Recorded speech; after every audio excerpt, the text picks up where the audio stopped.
Après notre première expérience de voilier, on met pied à terre pour parcourir l'île désertique de la Graciosa. Mais c'est un arrêt de courte durée puisque l'on repart pour 5 jours à Lanzarote. On découvre Arrecife, ville balnéaire dont on s'échappe vite pour découvrir l'intérieur de l'île. On loue 2 vélos à la journée afin de se déplacer sur l'île. La route est escarpée et nos jambes qui n'ont pas l'habitude souffrent sur les 50 km réalisés. Le paysage est désertique. On trace notre route dans des chemins de poussière bordés de quelques champs cultivés. On arrive dans la ville de Teguise, ancienne capitale de l'île. Le ciel est sombre, mais les maisons blanches du village sont visibles de loin et contrastent avec la terre noire volcanique. La route continue. Elle nous emmène à travers un dédale de murs aux formes géométriques, rectilignes ou circulaires, qui servent à protéger les plants de vignes du vent qui souffle fort sur Lanzarote. Bon voilà, Théo a déraillé.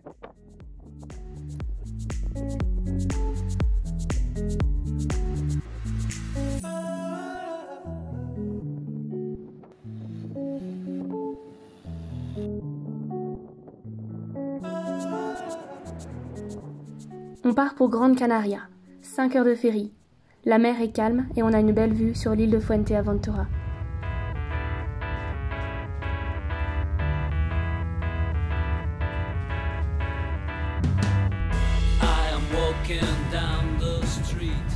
Petit craquage du voyage, on loue un van aménagé.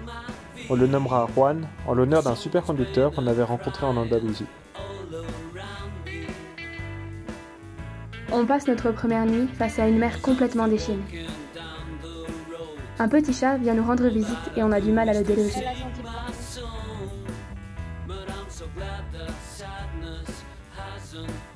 Direction la montagne, le froid et le vent.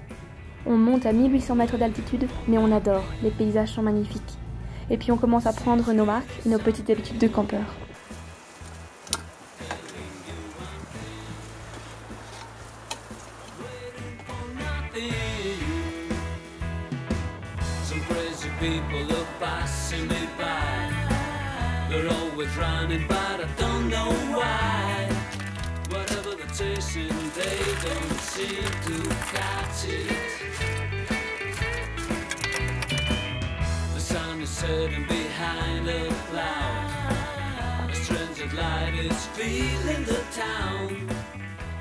On a enfin du soleil après la journée d'hier. Les journées sont belles et on en profite pour faire de super balades. On dormira souvent dans ces forêts de pins, seuls au bout du monde.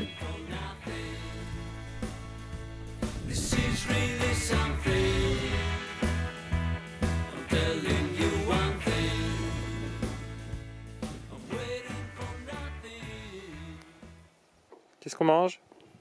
Petite salade de pâtes, maïs, thon, poivron, tomates, concombre. Sympa. Je crois que c'est tout.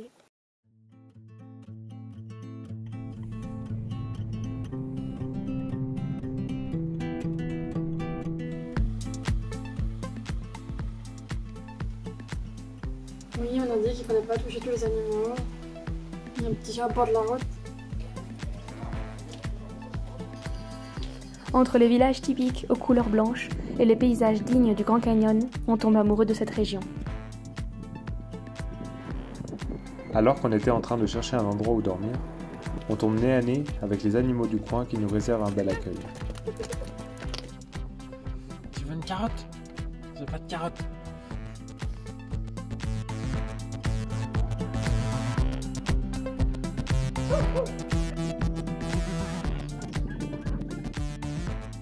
Toujours en haut de notre montagne, les couchers de soleil sont vraiment incroyables. Chaque soir, c'est notre challenge. Trouver un nouveau spot encore plus beau que celui de la veille.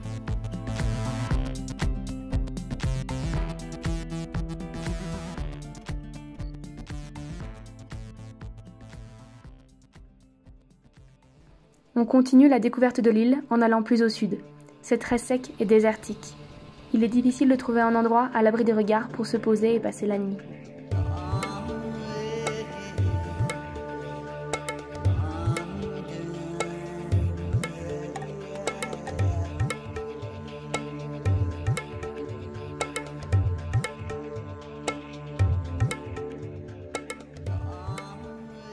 Légèrement têtu, on abandonne le sud et on retrouve vite une jolie petite route qui monte vers nos forêts de pins.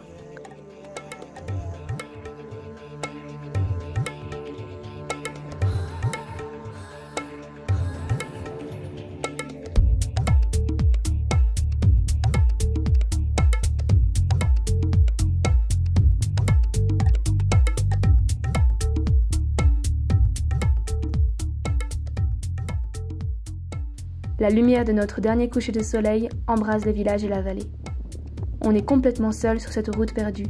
On aimerait ne plus jamais repartir. Difficile de dire au revoir à notre Roanne. On avait bien pris le goût de cette vie en vanne.